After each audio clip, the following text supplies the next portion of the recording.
वैश्विक आर्थिक और बाजार समाचार। अगस्त की अमेरिकी नौकरियों की रिपोर्ट आर्थिक दबाव दर्शाती है, जिसे फेडरल रिजर्व को सुधारना चाहिए। यूरोपीय बाजार ऊंचाई पर खुलने को तैयार हैं, ध्यान अब फ्रांस के विश्वास मत पर है। अगस्त में अमेरिका को चीन का निर्यात 33% गिरा, जिससे कुल निर्यात वृद्धि 6 महीने के निचले स्तर पर पहुंच गई। जापानी शेयरों में उछाल आया क्योंकि प्रधानमंत्री यशिबा इस्तीफा देने वाले हैं। अलीबाबा ने चीनी ह्यूमनॉइड रोबोट स्टार्टअप में $100 मिलियन का निवेश किया। अमेरिका में छापेमारी और हुंडई पर असर। अमेरिका में हुंडई के जॉर्जिया प्लांट पर छापेमारी से दक्षिण कोरियाई कंपनियों और निवेशकों में चिंता फैली।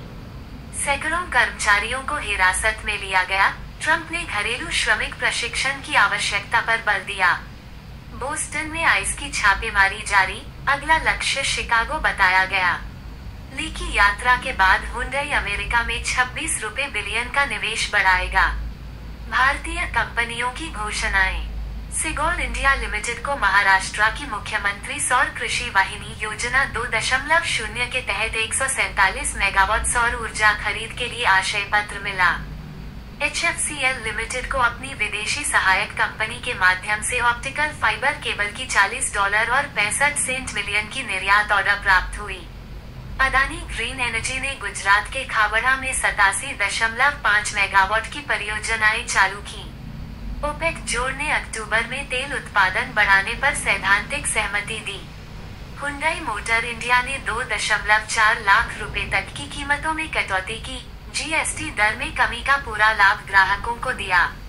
एक्मे सोलर ने पोस्को इंटरनेशनल के माध्यम से बैटरी एनर्जी स्टोरेज सिस्टम का ऑर्डर दिया।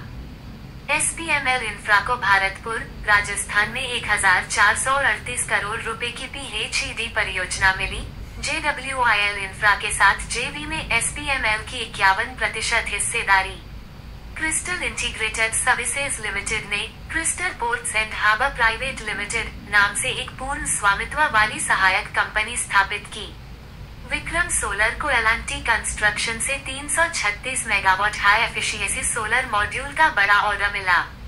डी डेवलपमेंट इंजीनियर्स ने गुजरात के कच्छ जिले के अंजार सुविधा में 15,000 मीट्रिक टन की नई निर्माण क्षमता चालू की।